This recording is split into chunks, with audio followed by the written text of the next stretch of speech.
Okay, here we go. We are live. We push mute.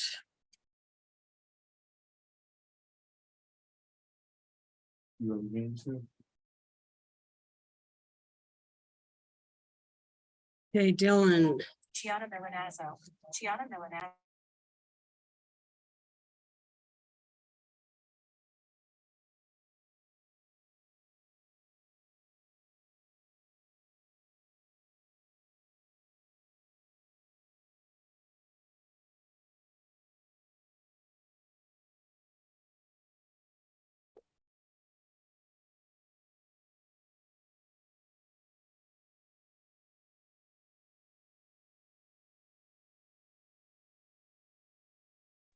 Dylan, you want to start?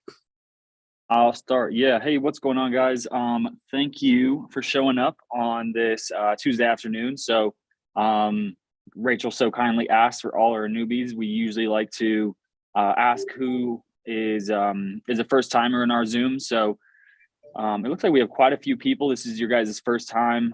So super exciting to have you guys. We usually have anywhere from, like 40 to sometimes up to 90 people in our Zooms. We host 2 Zooms a week, our Tuesday Zoom. So today is just a general Q&A where we, just answer your guys' questions, go over deals, underwrite, call sellers, whatever happens. On our Friday Zooms, we usually pick a topic. So Angie mentioned that we're going to make some live calls. That's actually our Friday Zoom. We plan to actually just make some live calls and follow up with some of the leads that we've sent offers to. So that's the game plan for Friday. That Zoom is at noon Mountain Time. So 2 Eastern, 11 Pacific. So if you guys can make it to that, it will be a really great Zoom. Kim says she's a newbie. Everybody say hi, Kim. So if this is your first time in the Elephant Challenge, the idea for this, Pace named it so brilliantly. Real estate is such a big, scary beast, and there's no clear path of entry, right? Like you can do multifamily, syndication, lending. You can buy homes with just traditional loans and turn them into rentals. You can be a fix and flipper. You can buy mobile homes. You could buy land. You can be a developer, a commercial agent, real estate agent, right? So there's so many different niches and paths of entry into real estate. So this Zoom is all about basically how to get started. And it's the same way you eat an elephant, one bite at a time. So hopefully we can just help and motivate and show you guys how we got started and kind of the path that we're on now. So that's really the idea. And like to make some of my shout outs. So we have quite a few new people in here. So good to have you guys. As always, we have a few people that show up pretty regularly. So I'm going to start doing some shout outs. Shout out to Pansy, Miss Pansy Sleep from Chicago. She is always in our Zooms, always learning. So I'm sure she has picked up some knowledge along the way. Miss Samantha Bell in our Zooms, Mark Afoa.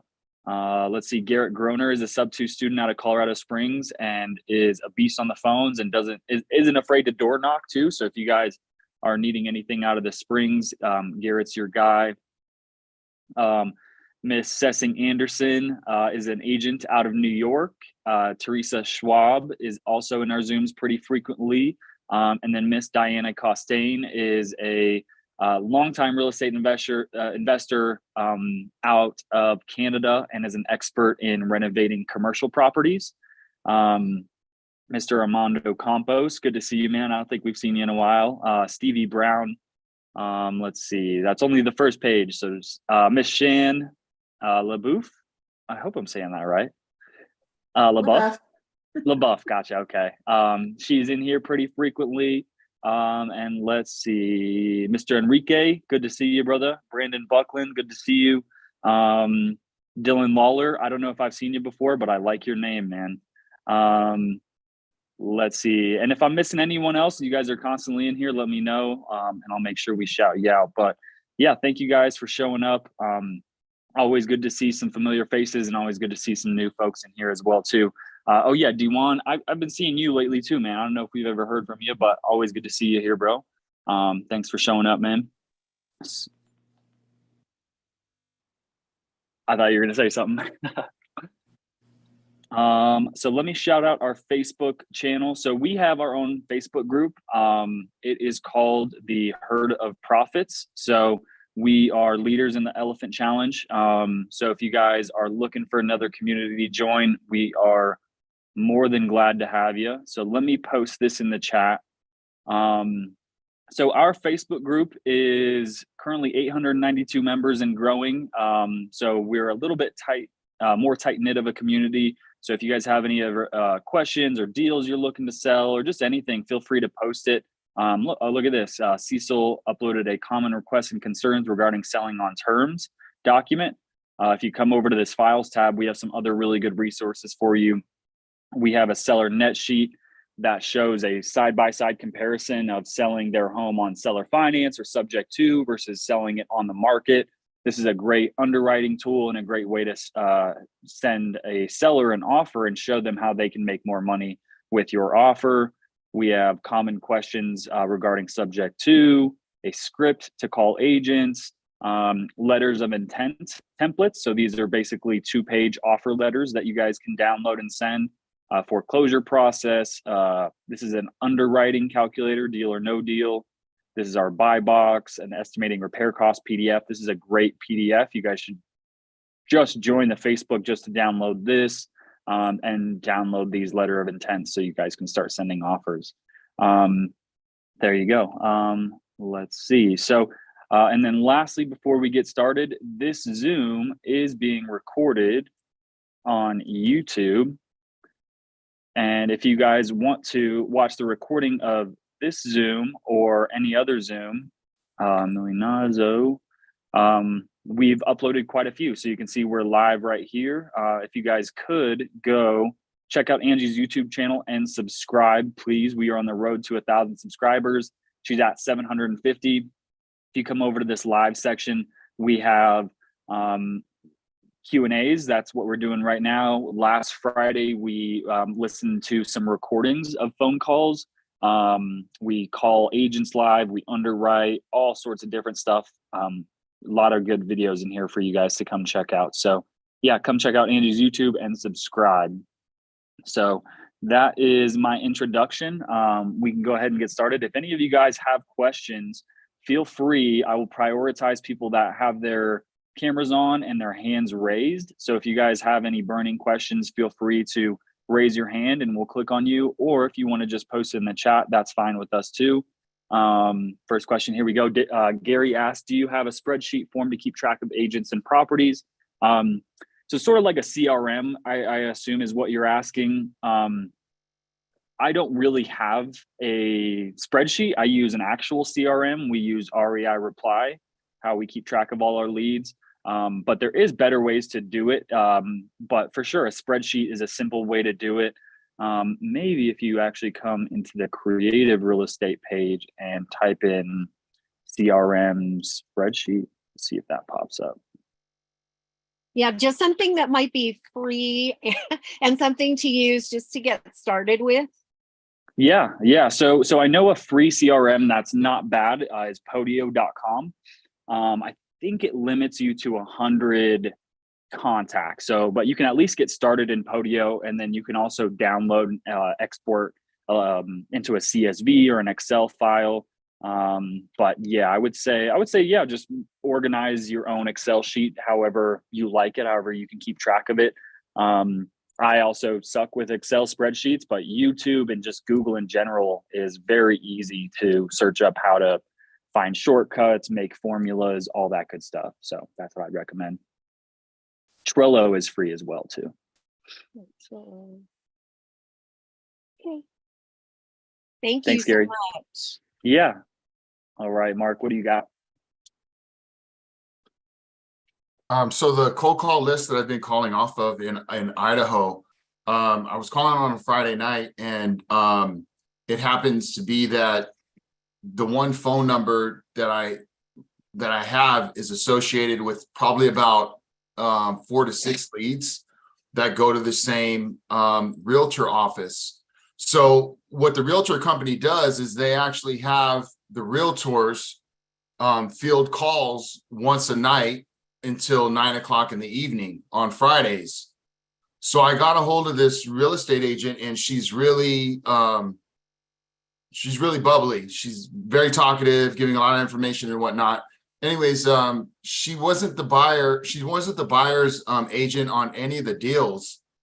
And yet at the same time, she wouldn't give me access to the real estate agent's name that was associated with the lead. She was trying to help me understand that that they use real estate agents on the seller side. She was trying to work herself into the deal, is what I'm trying to share. Yep.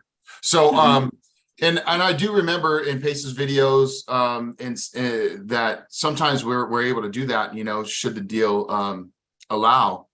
However, at the same time, I didn't want to wreck up a relationship that you know, I could build with her, which that is in the process. However, so I was wondering, how do I come over that objection, or should I just go ahead and go around now that she's not on the phone and fielding calls, go back and call those realtors and you know, just start from where I'm supposed to start from?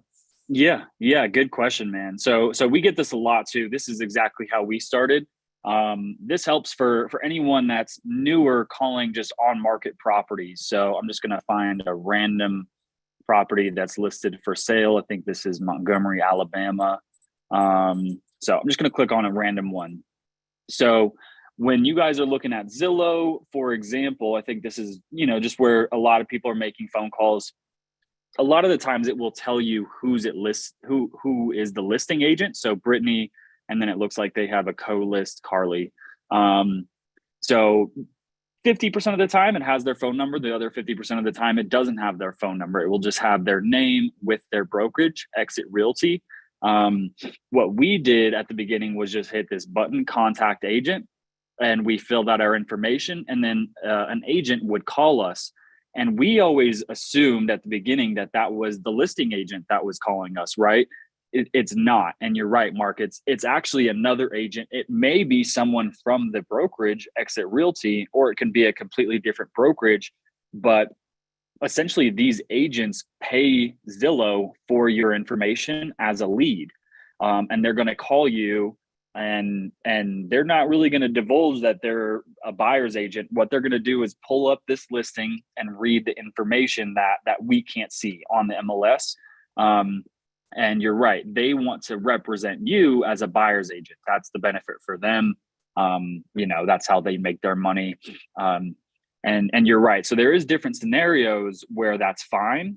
And then there's different scenarios where you don't want a buyer's agent. So for cash deals, it's totally fine to have a buyer's agent represent you, because the seller is the one that's going to pay that buyer's agent's commission.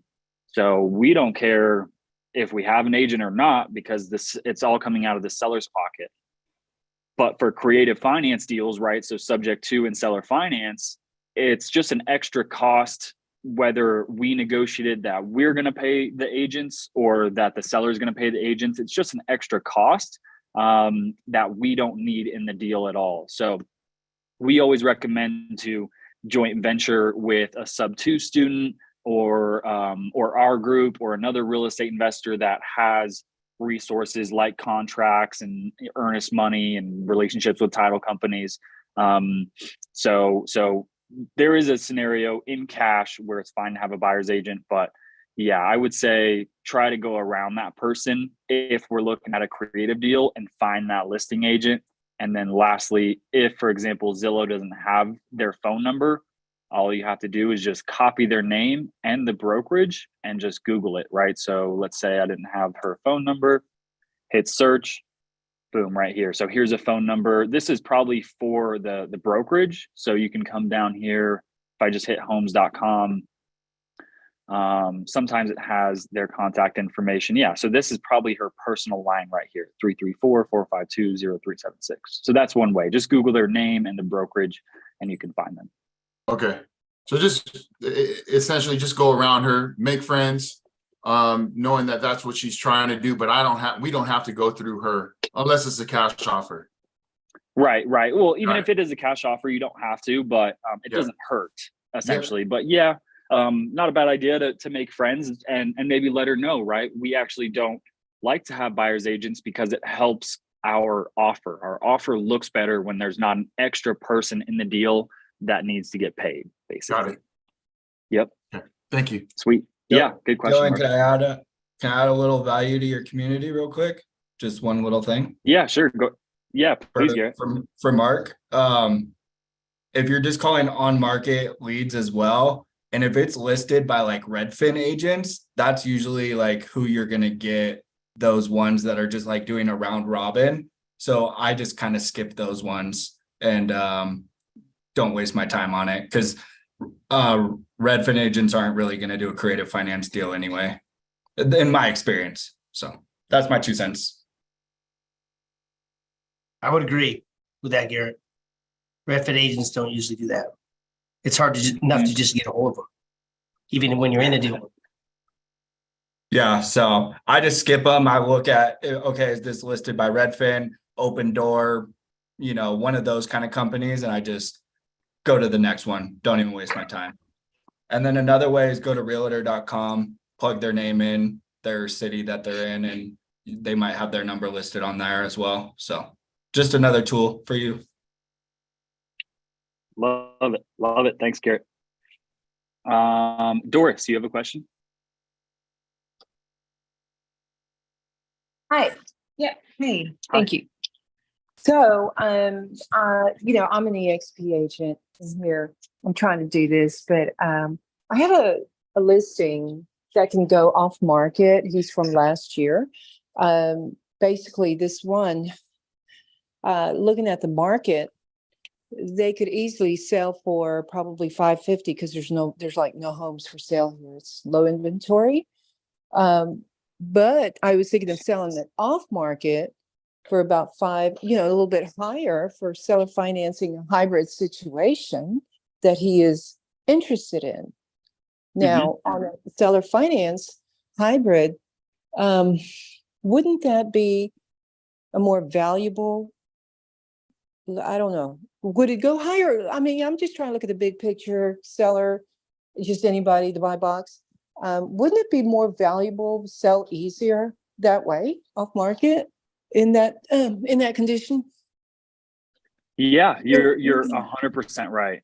And you're right. You can sell it for more. You can sell it easier, 1,000%. So, and the idea, right, is because you're opening up your buyer pool to people that don't have cash or can't get a loan, right? You're opening up your buyer pool to people that might own businesses, and banks don't like people that own businesses. They might not have a social security number. Their credit score might not be great, but they have plenty of money to put down and they have plenty of money to spend every month. But just because their credit sucks, they can't qualify that way. So there's multiple reasons. We call these people penalty box buyers. Pace actually coined that term.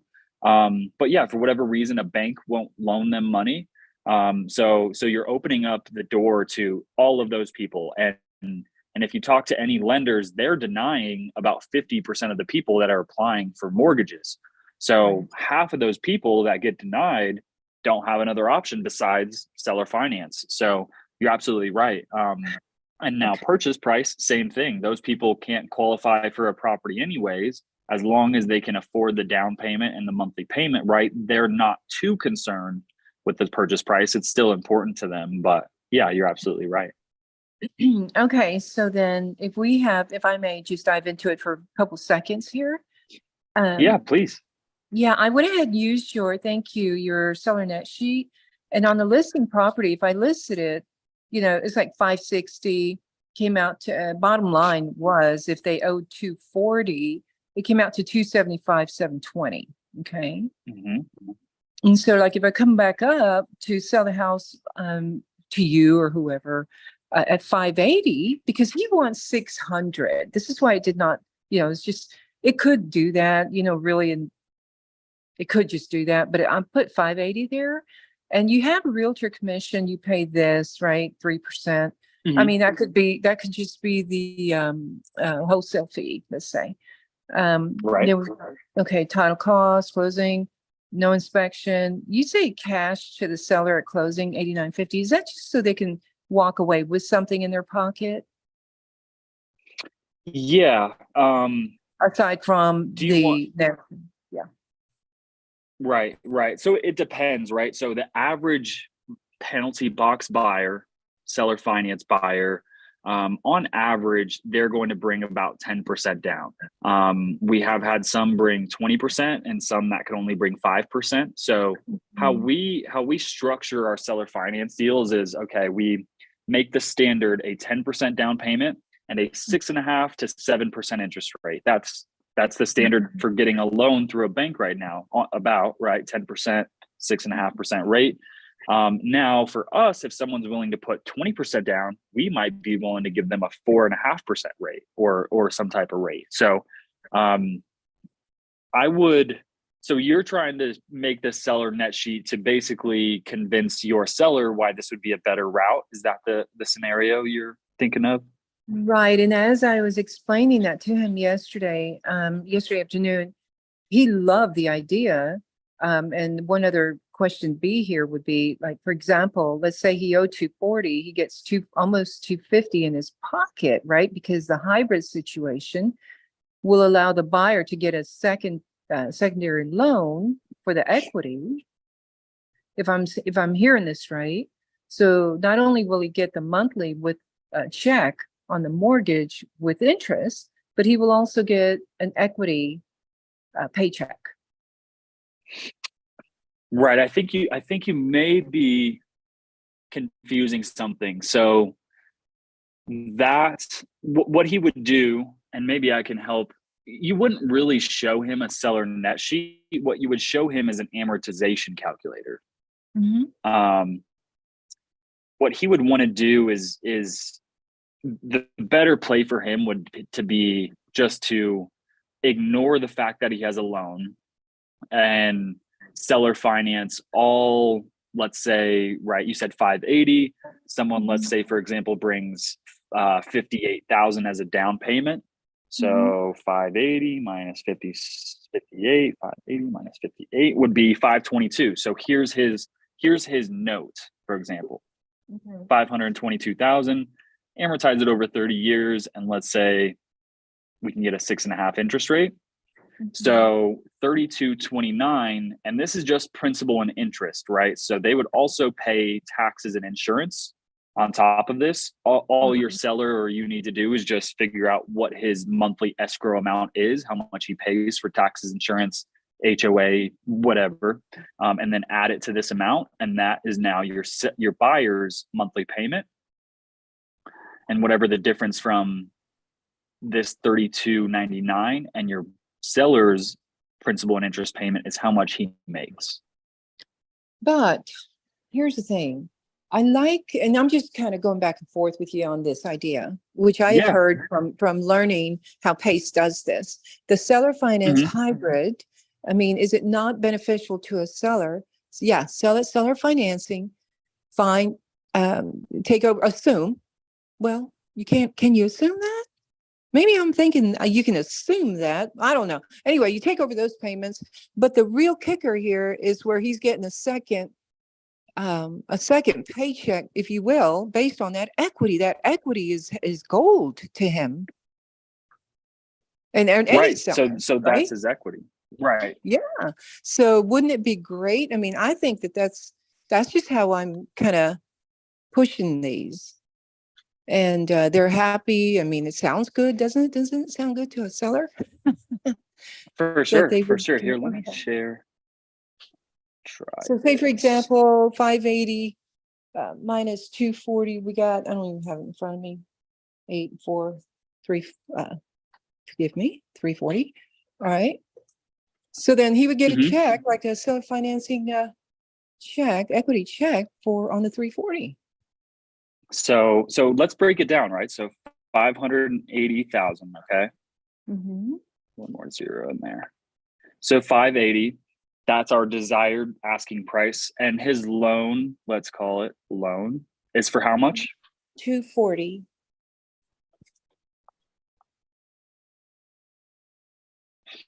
Okay. So 240,000 at what interest rate? It's, know? he got it a few years ago, so it's gotta be pretty low. Okay. Yeah. I'm sorry, I did not know. No worries. Do you know his monthly payment by chance? I do not. Roughly? Okay. Mm-hmm. Okay. So no worries. Okay. We really don't need that. Mhm. Assuming it's probably 3.5 or better, which if he got it in 2020, 21, or 22, it probably is 3.5 or better, depending on his credit score and all that sort of stuff. So there's two different scenarios here.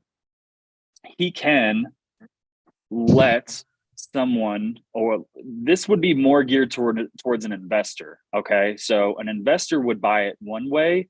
Someone who wants to live there would buy it another way. Mhm. So an investor would want to, right? They don't care. I mean, I would pay him $1 million for this property. I don't care too much about the purchase price. I care about the terms. So 580 is good with me all day. Right. So 580, I would take this loan over subject to. So as an investor, this is what I would do. This is how I would buy it. Let's assume it's just at 3% and his monthly payment equals $2,000 a month, just as an example. And this is PITI, taxes, insurance, everything. Mhm. Okay. So that leaves him with, right, 340,000 in equity. Actually, your seller or your buyer, excuse me, is going to bring around 10%.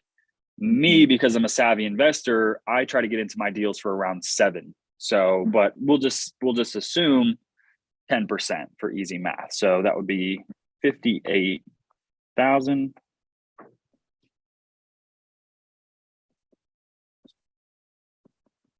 So his loan or his equity is actually now 282. Does that make sense? Because we took off 50,000 of it. Yeah. So 282 for me, right, as a real estate investor, the reason I would do this and come up to his 580 price is I would want him to finance me with terms that are better than what banks are offering. So for me, I would not take any seller finance loan in this purchase price above probably 4.5%. Mhm. That's top. Oh, my headphone's gonna die. So let's say 282 at, I would actually want it at like 4%, to be honest, at top. So I know you guys can't see this. I'm just gonna throw this into an amortization calculator. So 282, oh wait. Yeah, 282,000, 30 years at 4%.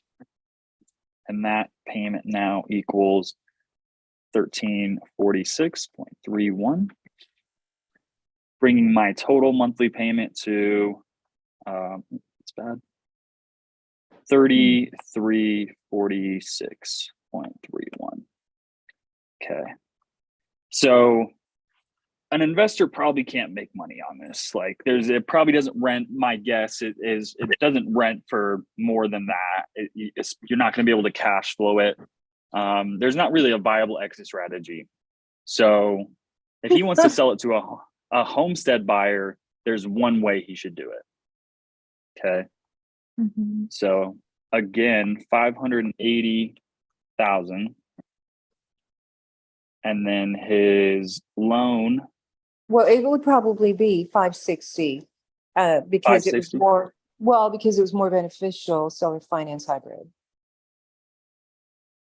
Okay. I thought. I think he could still get 580. It's possible. No, I know the market here. We'll call it 560. Well, Okay, so yeah, 560. Yeah. Yeah, just in my experience, wrap buyers, these penalty box buyers, they are still concerned with their purchase price, but as long as they can buy a home, that's all they're concerned about, right? Okay, you're not talking about retail price. You're talking still. Okay. Seller 580. finance, yeah. Right. So Gotcha. this is still seller finance. Okay. So 560, right? So instead of letting someone just take over the payment for this loan and then him financing his equity at 4%, we would just seller finance this total 560, right? So minus, let's call it a 50, again, we'll just call it 50 grand. So the note, the loan, whatever you call it, would be for 510,000. He should finance this whole thing at prime, like 6.5%, 6%, like 6. Let's see what it looks like at 6%. Okay. So I know you guys can't see this, so I'm just going to throw it into an amortization calculator. Let's see what this would look like. So now his principal and interest, so this doesn't include taxes and insurance, is at 3057.71. Okay. Now this is tough, right? So, you know, his this 2000 PITI, right? We're just guessing. We don't know what his actual payment is. Let's assume it's 1700, right? So 300 of it is taxes and insurance. It's probably more. So a buyer's total payment plus 300. Again, this is PI, and this would be TI. This is principal, interest, taxes, insurance. Is now 3357.71. So he's getting one big check from this buyer every month. It's just one check. He takes the 2,000 from this and pays his lender, and he profits the extra 1357. This is called a wraparound. So he's essentially creating a seller finance note. That's this note right here. And it's a literal term. He's now wrapping this seller finance note around his existing $240,000 note by simply increasing the interest rate to, we said 6%. And that's how you would want to structure this for this seller. Okay. Hopefully that makes sense. There's different ways you can do it, but this is for sure the way you'd want to do it. Not Just the hybrid, not the equity paycheck to him, because that enticed him to go buy another home. Right. I mean, what's his goal? Does he want cash in pocket? Like, is that he wants to go buy another home, so he wants as much money down as possible? Well, not down. Maybe I mean, I could have swore I heard this one, but hey, man, okay. Let's say he puts that 10% down. Somebody's picking up the note. He's got maybe let's just call it 300,000. 250, whatever equity in there after all, and he wouldn't. The buyer go get a second lien, and then pay him not only that what that mortgage is plus interest, but also the second lien check, which is where he would take that and go get another home, right? Hybrid. I think maybe No, he wouldn't get a loan on the second for the down payment. He couldn't, because The buyer. if the seller has an existing loan, the first lender ain't gonna allow a second on there. No, the buyer would be the one, I think, Angie, getting the equity loan, right? But I'm saying, So- does the seller have a loan on it right now? Sure, yeah. Okay, so that company, the people that he has his loan with, the buyer purchasing it wouldn't use a traditional lender because he already has a loan on it. The buyer, okay, the buyer would get. I mean, would he pick could up- get a hard money loan or a private money loan, but for 300,000, that would be really high for a hard money loan. Let me- okay, that's cool. maybe walk me through this, Doris. So I just put these three numbers up here, right? So here's his purchase price, here's his loan, and here's his equity. So maybe walk me through what you're thinking. So a buyer would get a loan for this amount, the 240? No, the 240 is what he's going to be paying the mortgage company to. That's the balance. So he's going to be paying the seller financing portion with interest as a paycheck to this seller on the 240. Got it. So the 320 left over is his equity. And that's where the buyer's needing to go get us. I mean, I've heard this Pace. I thought I heard Pace say this. where That's he a grabbed Morby method. It's a, but in Morby method's usually on total seller finance. Okay, so that's, I'm sorry, I don't know the Morby method, but I think that the 320 was the equity portion. So how is Mr. Seller getting his equity? That is where the buyer continues to go get a second lien. So, okay, let me On walk 320. this, let me walk this back, Doris. So, right, this is your seller's loan, Yes. and your buyer would get a loan to pay this off, or this would stay in place. No, that stays in place. He's given them a paycheck to the seller with interest for that, right? Yes. Okay, so with what interest? The same exact interest that the loan that the existing this loan has on it, or with a higher interest rate? No, higher interest rate. He's I actually. know what she's saying. She's saying he would wrap his existing loan, since he has a low interest rate, and then the equity, the buyer would have to come with that money by getting a loan for that. Correct. That, yeah, because the seller now needs to move on. And so he's taking that 320 that the buyer's getting as a second lien to provide to him. So he can Okay. buy the next deal. Yeah. Okay, so you want a buyer would get a loan for 320. Mhm. That's your seller's equity. Your seller would get that in cash and walk away to go buy another property.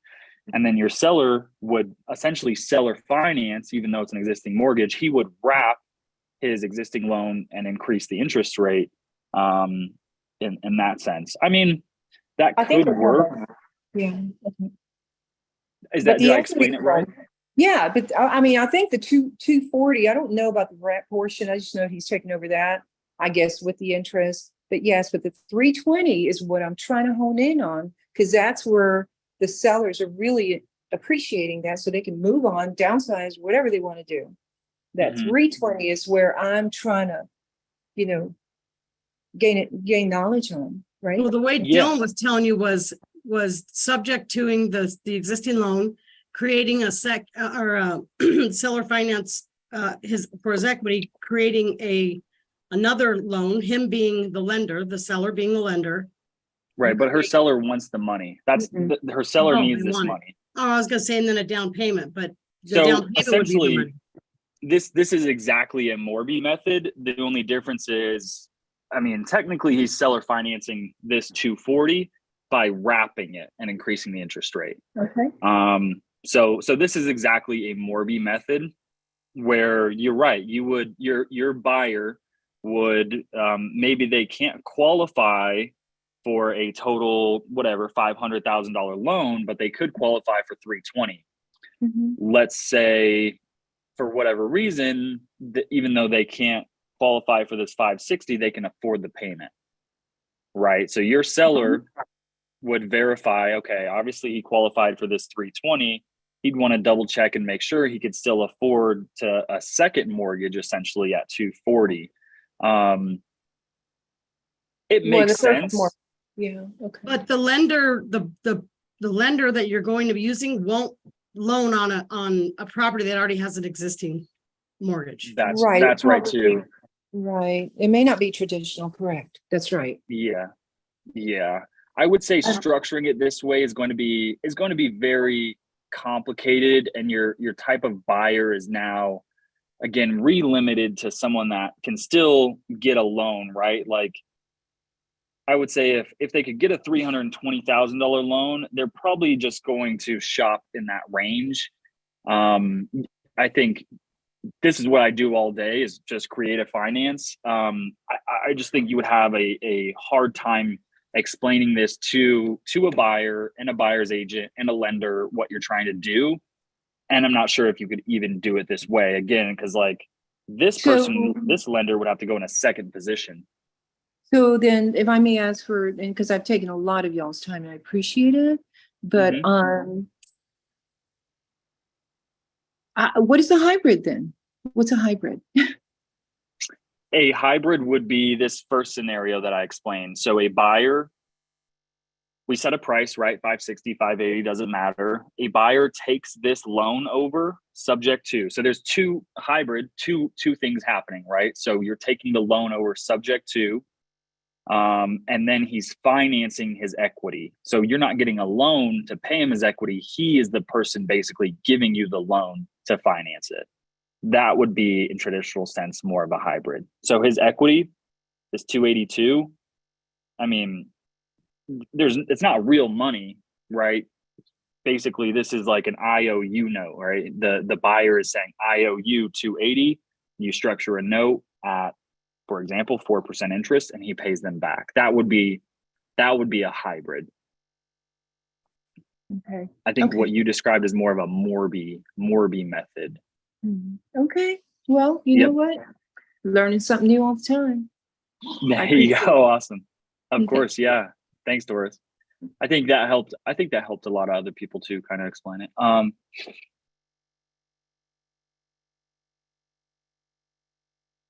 just reading the comments. Yeah. I would say if your buyer needs this 320, his best bet is just to sell it traditionally. Just get a cash or a conventional financing offer, at his price. So that'd be my guess. What would buyer? That is all equity of the seller. Yeah. I mean, your buyer would rather just get. I'm not meaning to pick on you, Doris, but yeah, I'm just reading the comments. Your buyer would rather just qualify for a loan that pays off this one and gives them a loan for this one, and then he just comes in with a traditional FHA conventional VA loan. Okay. Sounds good. Yep. Thank you. Thanks. Melissa, you have a question?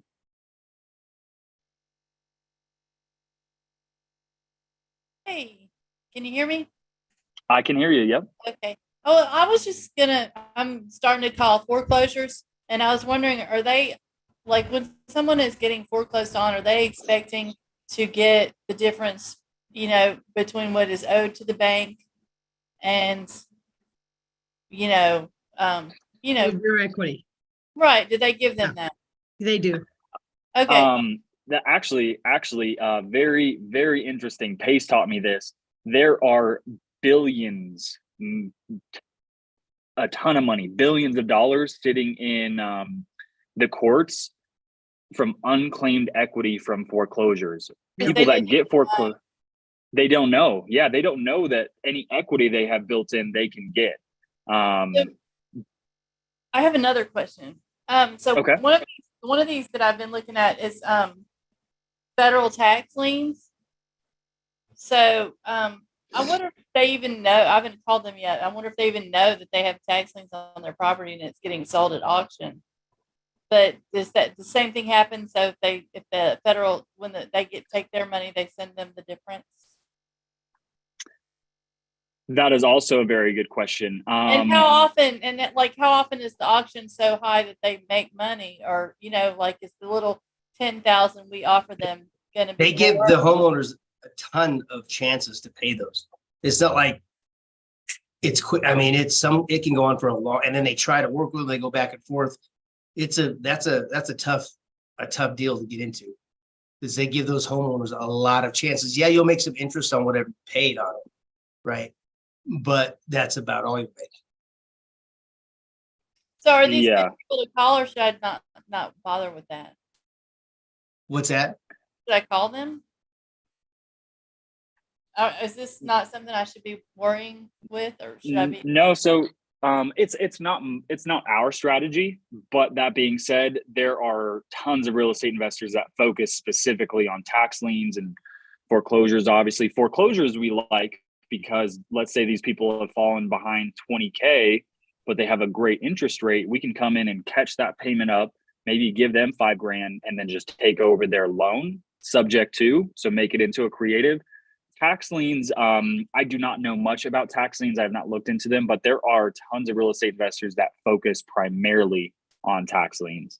So if I'm going to look at the foreclosures, I look for ones that don't have a lot of equity. Is that what you're saying? Ideally, but even if they do have equity, right, they're in a tough scenario where, they probably, I would say most of the people don't even realize that they get their equity Or if you're right where you would assume, right, if it sells at auction for way cheaper than however much equity they have, right? Equity is a made up number. It's how much you Right. owe versus how much someone would be willing to buy your property. That's your equity. So you're right. If someone's just, if the bank just sells the property at auction for $10,000 above whatever they were owed, their equity is 10 grand. So I would say yes and no. Ideally, you look for people with low equity to begin with, but those people are in tough spots anyways. So even if we had to do a hybrid and seller finance a portion of their equity after we close, that might be a good scenario for them too. We just pay them checks based on their equity instead of coming to the closing table with all that cash. Okay, so can I give you a scenario? Please, yeah. Okay, so I have this guy that lives right around the corner from me that I do not know. I just saw that his house was coming up for auction in about 2.5 weeks. And it's Okay. the ARV on it is 250,000. And Okay. the balance due on the mortgage is $92,484. Okay. I probably rounded the 250 up. I don't know. No worries. I'm just going to call it 92.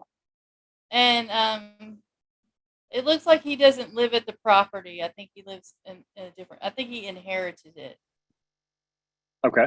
And it looks like so anyway, I wondered what to say to him. And is that even anything to call on? Yeah. Yeah. So we actually have in our Facebook group, it's called the foreclosure process. Also Pace And is has it too late? Yeah. Yeah, so it's not too late. You can Angie is actually a foreclosure specialist. I've seen her on the phone with banks and has stopped auctions literally the day of the auction, an hour before it He's the happens. only one that I wrote down about 6 or 7. Hey, Dil, why don't This we is have her the only submit one- it and then Linda can help her on it? Okay, this is the only one that I got the actual phone number. Well, no, I have 2 phone numbers, but I couldn't find the phone numbers on a lot of them. I found about 7 or 8, but this one sounded good. And I looked at it and it looks neat. Like it's not, nobody tore it up. It looks like somebody's living there and it's neat and the yard is good. They took care of it. But they might be renters. Okay. Looks like he lives at a different address. Yeah. So definitely a unique scenario. One way to call him and just say, hey, I'm your neighbor. I live down the street from this property. I couldn't help but notice that it looks like it may be going through a foreclosure, and I don't mean to be one of those annoying people that bugs you, but I actually have a team that specializes in just helping people keep their home. So that's how we approach foreclosures, is never like, hey, do you want to sell? Do you want to sell? Do you want to sell? Sell me your home.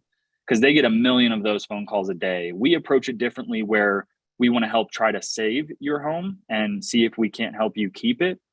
Now, just by association, 50% of those people aren't going to be able to save it anyways. So again, as long as we can provide value and show that we're actually trying to save them, right, we in hopes that they consider us to be a buyer for it. So there's multiple ways you can do this, where one, he just sells it to you for cash for 150,000. So that's one way. And then you can then wholesale that contract for 175. And then you just made 25 grand. Especially if there's tenants in it, that's turnkey, right?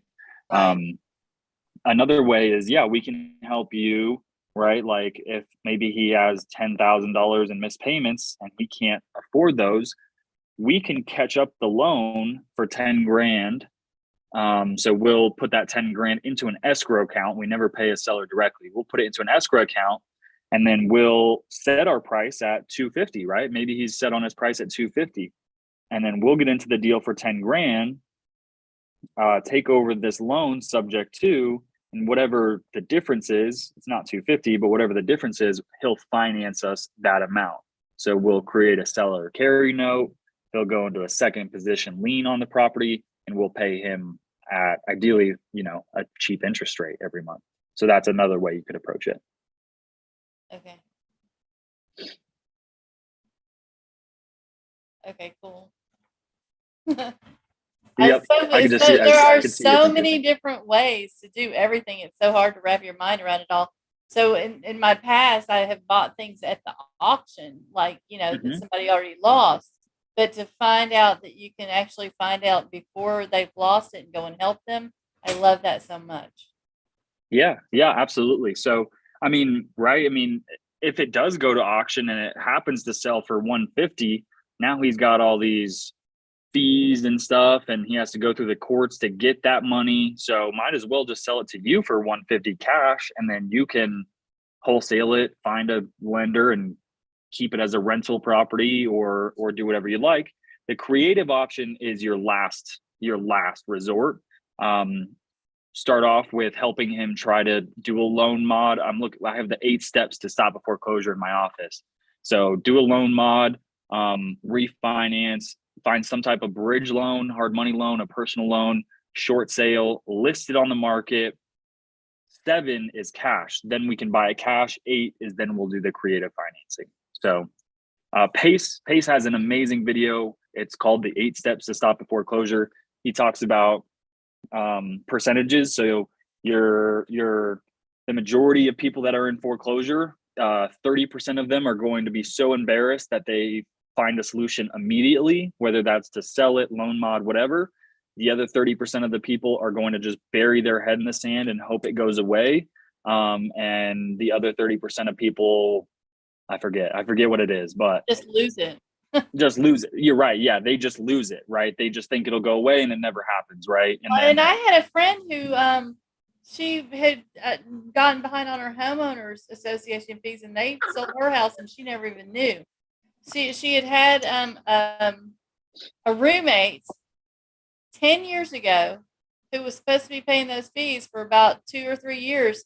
Those fees didn't get paid, and now this year they foreclosed on her house and sold it out from under her, and they're yeah, making her pay rent. She's living there still, and she's fighting it in court, but they're making her pay rent because they own it. wow. My guess, I'm just guessing, is that she knew about it.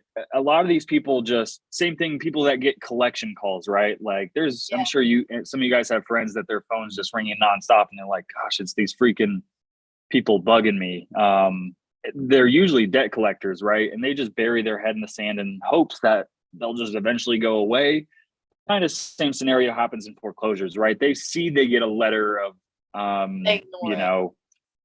default, and they just ignore it. They just hope it goes away, right? So, yeah, it's possible she didn't see all of the warning signs, but they do a pretty good job of letting you know. So, Yeah. yeah, Well, thank you. right on. Yeah, thank you. Samantha, you have a question? Hey guys, thank you first off to Stevie. She helped me learn how to underwrite a little bit last night. So I know typically for when we want to subtract closing costs from an asking price, we do the 10% rule. But for a seller finance deal where it's off market and there is no agent involved, would like a 0.6% be good to subtract away from the asking price to understand how much they'd actually be walking away with? Yeah, I mean, it's still going to be upward. It's still going to be anywhere from 8 to 10%. In the seller finance scenario, I don't typically send them a seller net sheet because, right, if their home's worth 500 grand, they know for certain, right? They're not going to make all 500. They may not know exactly, but there's just so much money in there that there's not really a point to send them a seller net sheet to show, yeah, so when you sell this, you'd walk away with 460 versus if you sell it to us, you'd make 5 whatever. What I'd like to do is when I send my LOI, so let me show you I'll show you the seller finance LOI. And this is the reason why I don't send the seller net sheet. So let me pull this up real quick. Okay, that's good to know. So for seller finance, you don't need the seller net sheet. That's only for Right. sub 2. Okay. Yeah. Yeah. So, and then here's the reason why. So this is the seller finance LOI. This line right here. So seller will net gross percentage over blank years for the property. So if I put a 4% rate on it, Mhm. So let's just say, for example, right, 500. Here's I this could one, do, right? I So- have a live, I could do a live deal, like the exact numbers, because we were thinking purchase price 110 and he wants a 3% over 30 years. Yeah. Oh, great. Yeah. So really, like, if you look at this, the amortization calculator, 510,000, right? But at a 6% interest rate, he's actually earning 1.1 million. So this is what I would put right here in the. Did I close it? What did I do with it? The seller net, or sorry, the letter of intent. I would just put 1.1 million. So that's better than showing him a seller net sheet. Like, sorry. Okay. So right here, I will say seller will net gross 1.1 million over 30 years. That's just to show him, right? Like, he's going to know if he sells his home for 500, he'd walk away with 460, 480. But this is where I don't need the seller net sheet, because I'm basically saying, like, you'll make 1.1 million over the 30 years if you sell it to me this way. So you just don't really need the seller net sheet when you have this line. We don't send this with hybrids or subject to offers, though. Okay, and then also when you were talking to Doris about the principal for the amortization, it doesn't include insurance and taxes. And that also got me thinking, because when I'm writing this deal, I didn't even include that. I'm just like, oh, okay, the monthly payment is whatever it shows on the amortization calculator, but actually it's probably a little bit more because you have to include taxes and insurance. So my question is, this property's in Texas, how would I be able to estimate what the actual monthly payment would be with the the extra taxes and insurance? Yeah. So great question. There's a few ways you can do it. Do you have PropStream, Samantha? Yeah. You do? Okay, great. Yeah. So PropStream is one of the best ways. I like to do it in two different ways and then compare and see how close they are. So just by pulling up a property, right, here's this one in Montgomery, Alabama.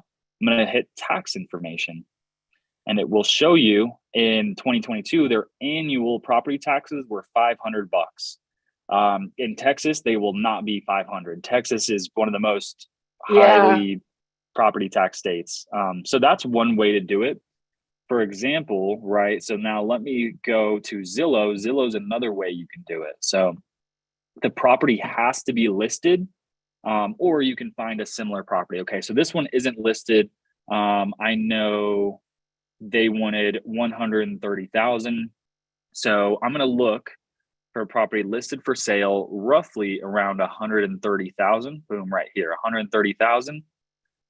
Go over. So there's this facts and features, price and tax history, and then there's this monthly cost. It shows you what the tax rate in this area is. So 0.38 times 130 equals $500 a year. So that's one way to do it. PropStream can be off and Zillow can both be off. So they're not always entirely accurate, but it's a good way to at least see, okay, Zillow thinks my taxes will be $500 a year. And then I come over to PropStream and then her taxes are actually $594. This could be off. It's not always accurate, but now you have a range, right? I'm probably in between $500 to $600 a year. Okay, so I would divide that by 12 and then add that to the, okay, and then what about the interest part? Insurance. So same thing for insurance. Yeah, Zillow does a great job of showing you insurance. Insurance is very, very so variable. Like if you're looking at insurance in Florida, I would not trust Zillow because insurance in Florida has skyrocketed over the past year. I would maybe suggest trying to find, really, if you wanted the most accurate numbers, I would try to find an insurance agent that can just give you kind of some ballpark numbers, or talk to local real estate agents that might know, but insurance is going to be a tough one. It could be all over the place. Like if you're by the water or in the mountains, there's a higher likelihood that a flood or a fire could happen. So your insurance is higher. It just really depends. Insurance could be all over the place. So, okay. So what do you guys do for your guys' properties? to figure it out? Right. So I generally, and that's such a good question too. Maybe someone else has some more insight for me, but I would say like I average insurance around $150 a month. If I have no clue and I'm just kind of doing some quick underwriting, I would assume it's going to be anywhere from 150 to $250. Hopefully, if it's if it's in Montgomery, Alabama, it probably is $100, $150 a month tops. But if I'm on Florida, near the water, it's probably closer to $500 or $600 a month. So, it just really depends. But I would say on average, if it's a suburb, not near water, not near, the mountains, you're probably around 150 to $250 a month. Okay. Thank you so much, Dylan. Yeah. Thanks, Samantha. Yeah. Okay. Kim verified that. Yeah. 150 to 250 is a safe starting point. If you want to be 100% accurate, yeah, find a good insurance agent that doesn't mind they're going to know for sure, right? Like this area average 250, this area average 350, right? So, Okay, I'll do that. Yep. And Candace says every county in Texas has an appraisal district so that you can get the exact tax info. I'm guessing that's probably statewide too, or countrywide, nationwide. So if you wanted to be really accurate, but for preliminary underwriting, just make some guesses. And then once your seller is interested in your offer, be like, okay, I need to verify taxes and insurance. Ask them, what do you pay for taxes and insurance? They'll usually tell you. So, and then too, taxes could go up, right? Like if their taxes are $500-600 a month, but they bought this property back in 2008 when it was a $20,000 property, and now you're going to buy it at $80,000 or $100,000, they're going to reassess and raise your taxes too. So just another way to look at it. Sweet. Thanks, Samantha. Let me see. Stevie, you have a question?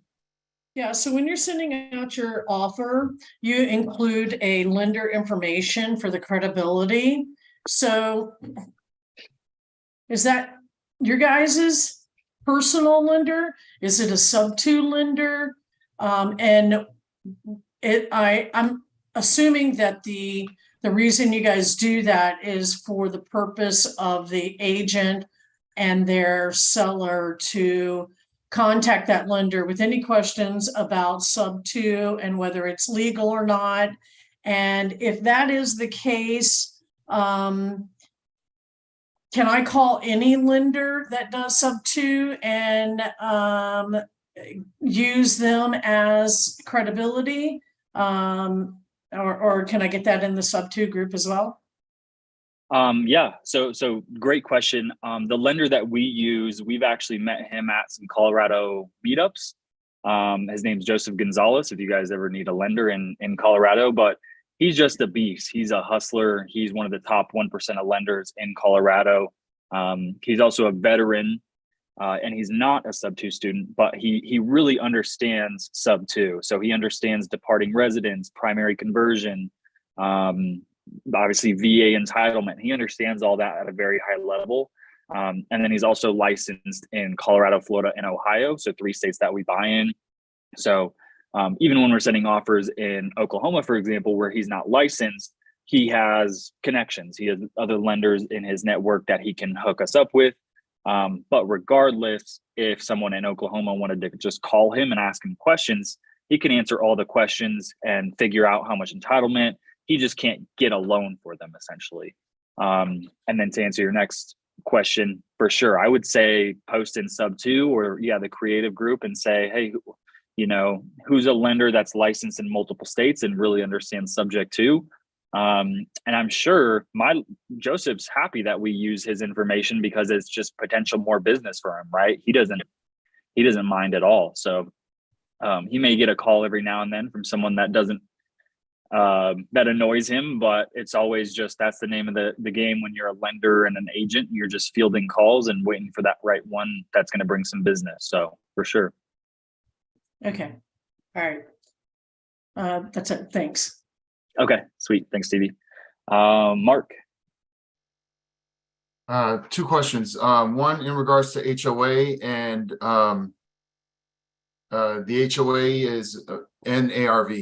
So in regards to the HOA, if we're looking to go ahead and sell the property to a buyer, to us, to our group, the seller tells me that the HOA has a problem with renting over 30% of what the current renters are in that area, in that housing Market. complex. Yeah. So I get the HOA agreement and I'm reading through the HOA agreement, and in the HOA agreement, it does state that, but it also states in there that that short-term rentals under 60 days is not allowable. So I guess in moving forward with anything that has to do with an HOA, do we just go ahead and get that HOA right up front? So that way, when we submit it, at least you guys have it, so you guys can make a determination on what the exit strategy would be? Or do we just kind of maybe not even deal with it? Yeah, good question. I would say so far we have not worried too much about HOA. We generally, again, are just kind of firing out offers, and then if someone's interested and they inform us that they have an HOA that's not cool with short-term rental, or they have a rental cap, which I've never heard of, but if they just tell us, hey, my HOA sucks, we'll just reconsider maybe getting that property under contract. But yeah, I generally wouldn't concern myself with HOAs until I know a seller is first interested, and unless they disclose, hey, my HOA sucks. And then also too, I take it into consideration, right? So if I send an LOI and they're like, yep, everything looks good, but I also have a, let's say, $300 a month HOA, right? That's really going to make me reconsider my numbers. And then also, the higher your HOA fee is every month, the more rules they have, and the more up your butt with a telescope they're going to be, basically. So if an HOA is like $20 a month, that means they probably just mow the park nearby, and that's really all they do. But if an HOA is $300 a month, they have all these rules. They have a community center. So I wouldn't concern myself with HOAs ahead of the time, but once the seller is more interested, then I might consider looking more deeply into the HOA rules, or calling a representative of the HOA. So in our process of our cold call leads, if we should come across that, don't worry about it. Just go ahead and submit it. And when they're more into our deal, then that's when you guys will ask for that. Just for us, don't worry about it at the moment. Right. I would say so. Yeah. Even if I was like, even if I'm like searching for calls, I'm not like, okay, does this have an HOA? I'm not Right. letting that kill my deal, really. Got it. But if I get more down the road, they're interested, all the numbers make sense. And then they were like, yeah, and the HOA is $300 a month, or the HOA is, says your house has to be pink. I don't know. But Right. then I might reconsider, but I'm not worried too much about it off the bat. Okay, and the second question in regards to ARV, I'm very challenged with understanding ARV. Can you help me understand that a little bit better? When I go into privy, they have the lower percentages and the higher ones, and for everything in me, it's challenging for me to go ahead and wrap my head around. Right. So is it like the concept of ARV? So after repair value and Yes, I think so. And so in looking for leads for buyers, like a buy box for you guys, like if I wanted to go ahead and do that, and I wanted to make it real nice for you guys, where you say, oh yeah, this is a great lead. How would I do that and focusing on some things as well as ARV? Okay. I love it. So one is understanding ARV, right? So it stands for after repair value. And that just simply means, right, once the property is fully fixed up, nothing wrong with it, what is it worth in this specific area? And the only way we can discover that is through what's called is comping. That's where comping comes into play. So you're comparing homes to homes. One of the best ways to do it is to have a real estate agent in that area run what's called a CMA. That stands for comparative market analysis for you. most agents are probably not going to spend a half hour of their time running a CMA just for free out of the blue for just anyone. So the way I do it is I check multiple sources. Specifically find through Privy. Dylan, I apologize. Privy? Maybe I should have said that Yeah. because you can see it all in there. You know, Right. So okay, so let's just type in, I don't know. I'll show you. I'll show you guys. Actually, no, maybe not. I was gonna say, let's look at my house, but I don't know if that's the best idea. So I don't know. Let's just find a random home here in Montgomery, Alabama, listed for sale. I'm just gonna pick a random one. This one, 70,000. McMillan Street in Montgomery, Alabama. Okay. So there's a couple ways you can do it. You can go to this comparables button once you're in the property, and you can see down here. Oh, usually it gives you a list. Yeah, here we go. So there's only a couple. So it's giving me 2 recently sold homes, one in February, one in March, sold for $12K and $43K. Not a ton of data though, right? So if sometimes you'll do this and there'll be 30 or 10 properties, and then you can actually hide the ones. Yeah, it says settings right there. Go see where it says 2 sold, go above where it says settings, and then click show all, activity type all. See if that changes. It may or may not. Boom. I wonder, can you, and then you can also do your comp radius. I like 1 mile to 1.5 miles is pretty safe, but you don't want to start getting more above that. It's more geared towards highways. Like I wouldn't want to cross this major highway for comparables. So yeah, okay, that's good. So yeah, these properties right here in this box I would say are going to be more comparable homes. So come down. What I'm probably going to do is click away the ones that sold last year. So 2022, that would be this one.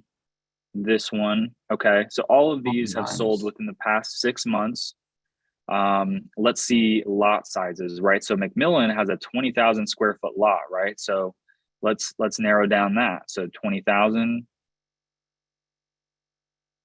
And there's probably other factors, right? So square footage, McMillan has an 800 square foot. This one's 22. Okay, so now I'm looking at these. I think these are the original 2 that I was looking at anyways. Yeah, so 12,000 and 43,000. Hard to say that that's where your after repair value is. So another way to do it, this is where Privy gets tricky for me. So like if I just hit deals and then hit the fix and flip button, I'm not doing it because it won't work. It doesn't work for me. So what I have to do is come and delete the address, hit search, and now it kind of resets Privy. Now, once I hit deals, fix and flip, and zoom out, okay, now it's showing me a couple of properties. So it's only showing me this one.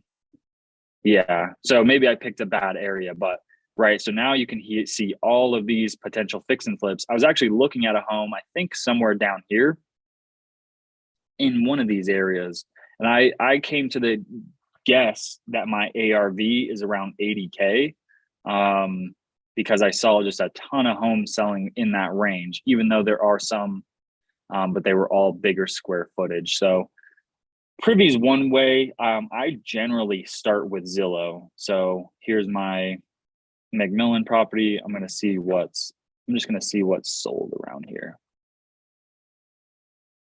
And this is probably a hard area to comp to. I think I'm just going to, Alabama's kind of tough because properties sell for 20 grand and you just don't see that everywhere. But I'm just getting a feel for the market. So here's 59, 75, 120, 55, 44, 118, 105. So just learning that gives me a range, right? I'm going to be in between probably 60 to 100,000, somewhere in that range. And again, they were listed at, oh, that's the wrong one. And I lost it. They were listed at 75, I believe. So comping can get very tricky, man. Like it's more of an art form rather than a science. So what I like to do is just collect as much knowledge and data as I can about a specific market. and then just make an educated guess, and then find comps that support that guess. So as we're looking in Privy, like those ones that we just comped that just had those two comps, one was like 160% and the other one was 500 some odd. So was that they bought it and then they sold it, and that was the percentage of ARV that was made? Oh yeah, that was a percentage after the repair value, and they sold it for a 500% markup, right? I believe so.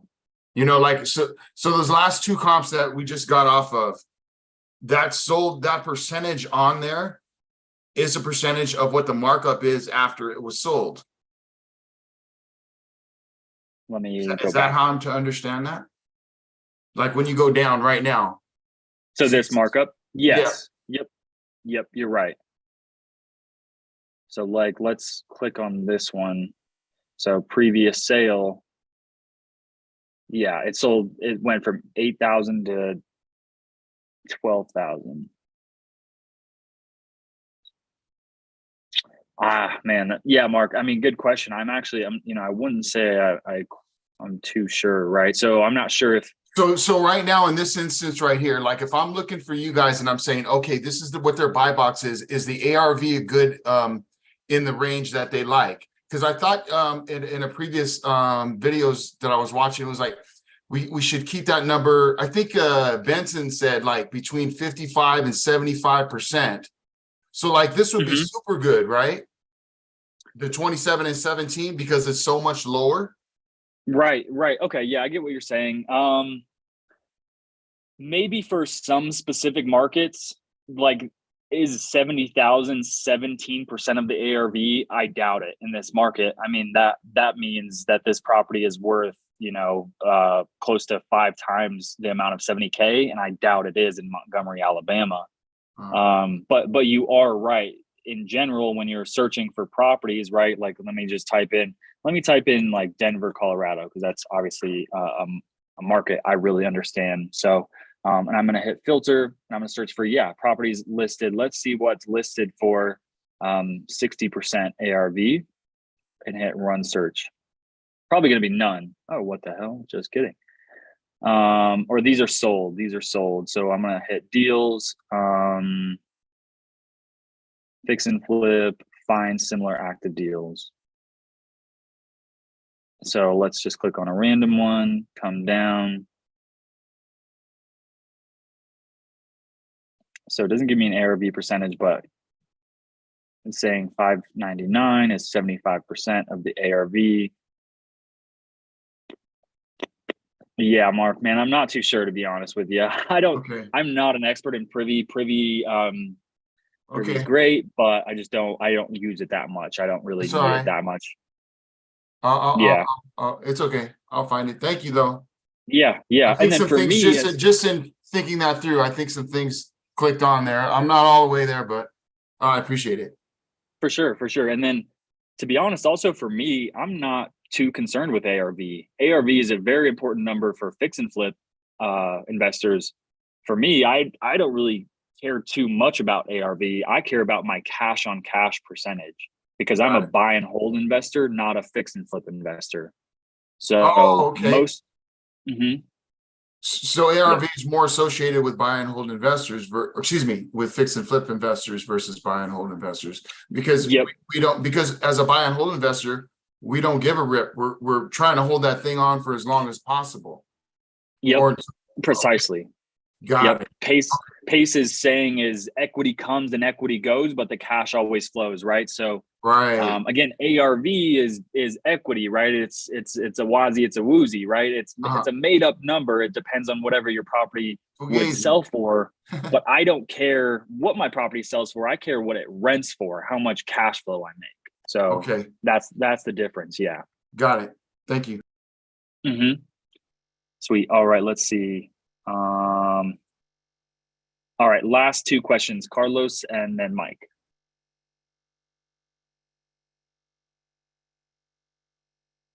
I think you're muted, Carlos. All right. Hey, everybody. I've got an off-market probate deal. It's a 80 unit multifamily kind of portfolio. And I've got all the numbers on it, and I wanted to see if we could kind of sketch it out on the whiteboard and see if it, like, what's a good offer to make to them. Yeah, that would take a long time, Carlos. An 80 unit multifamily would take, especially if it's a portfolio of different properties. Is it one building or is it multiple? It's multiple, but I've got the totals of everything. There's one Okay. on all the properties. So Okay. if we could run through it, it's just bigger numbers, but it's Yeah. same deal. Let's try to do it. Let's see. So yeah, let's do this high level and try to knock it out quickly. I don't want to rush you. I have a call in 5 minutes. Actually, I don't know. I could delay it. Hey, we actually have a dedicated person that underwrites them. And he just does it all day long.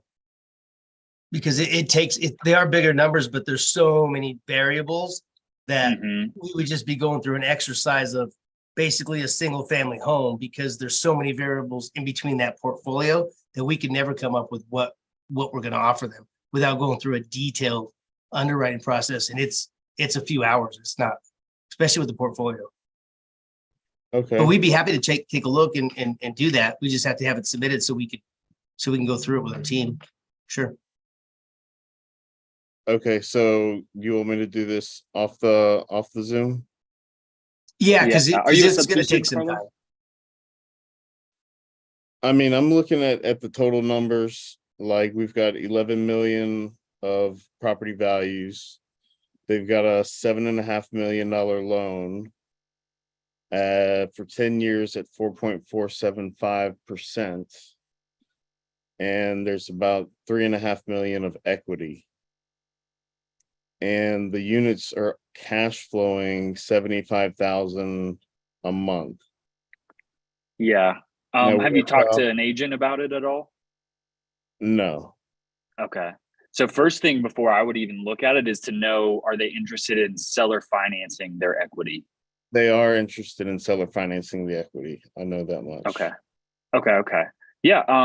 Man, I just don't have I time ran the for it right now. numbers, and it looks like if we put 20% down and had a 6% interest rate, the monthly mortgage and interest would be like 64,000, and the income on the properties is like 75,000. So there's about a $10,000 profit per month there.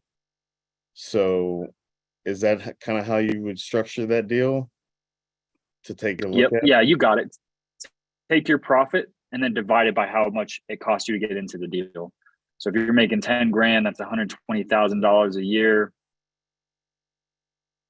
120,000. Most large investors want to make probably 12% return on their money. Divide that by 0.12. So not a bad deal if you can get into it for $1 million or less. But yeah, there's just a lot more factors, man. I don't really have time for it right now, and I don't mean to push you, but if you could email it to Rachel at ProRep, she dropped her email. We'll take a look at it with you. All right, Rachel at ProRep. All right, I'll definitely do that. Okay. Sweet. All right, thanks, brother. Mike, do you have a quick question? It can be quick. I mean, I know you have to hop, so I'll just ask it real fast. I'm just curious if you're into this situation before. So I'm working with a seller, found him on a pre-foreclosure list. He has no idea about this foreclosure, and so he hasn't received any letters, and no one's contacting him about, selling his house. And his auction date looks like it was 3 weeks ago on PropStream. Like, have you ever run into this situation? Like, how is this possible, right? I'm super new, so I don't really understand how it works, but I was just curious if you had something like this before. Yeah, I mean, where'd you get your data that he's in foreclosure? You have to talk to the bank. I'm sorry about that. You need to talk to the bank to see if it really is in foreclosure. And that's really I need to talk to the bank. well, if we're gonna help them, yeah, I would get on the phone with them and call the bank with them to see what's going on. Yeah, I can try. Because he doesn't know about the foreclosure, he's kind of like almost denying that it's happening. And then I told him his auction date was 3 weeks ago, and he said, "Is there a sell date?" And I don't see that on PropStream. So is there usually a sell date that gets listed somewhere? There is. So you're probably Go ahead, Dale. my bad, Dom. You're probably confusing his auction date versus his default date. He probably defaulted 3 weeks ago and was notified that he defaulted, but if his auction was 3 weeks ago, he wouldn't be living there. He'd be gone. That's my Right. brother, everybody. Okay. Yeah, so that's, Again, you know, next time. yeah, that it was probably his date of default. So let him know he's in pre-foreclosure. He's not in foreclosure just yet. Once you get assigned a trustee and given an auction date, you're officially in foreclosure. So he probably does have, who knows, some time on his side. Tell him you'll get on the phone with him and call his bank and see what the error is. There's a there's a notice of trustee sale and a lender name, Fay Servicing LLC in Texas. Does that say anything to you as far as like where his auction is? I only go off of the papers that he has in hand. So I would go through and look at his mail because he probably does have something somewhere, or he has a bill or statement from his mortgage or from his lender. And then I would call that lender with him right there because you'll need him there to be able to talk to him for the first time. Okay, I'll look That's into the it. only way. Otherwise, you don't have good data. Yeah, exactly. Okay, thanks, guys. You're welcome. Thanks, man. Yeah, and that was my last bit of it is your data your data could just be off. That just tends to happen sometimes too. So sweet. Thank you guys for showing up. I am going to jump on a call. Lastly, if we still have 57 people in here, if we could add 50 or so subscribers to Angie's YouTube channel, that would be huge. So I'm going to drop the link to that one more time. Please go subscribe to Angie's YouTube. And then if you guys wanted to provide some value to us, subscribing to Angie's YouTube is one way. And then just giving us a shout out on the creative Facebook group, shouting out Herd of Profits, shouting out Angie and our group. That would be the best way to support us. So I'm going to call it there. Please join the Facebook group and look out for Friday Zoom, Friday at noon. I was confused. Friday at noon Mountain Time, we will be following up with the leads that we have sent offers. So hopefully you guys can make that. That'll be a good Zoom. Hopefully we can get some contracts signed. So thank you, all you beautiful people. Have a good week. Be safe, crush it, and we will see you on Friday. Peace.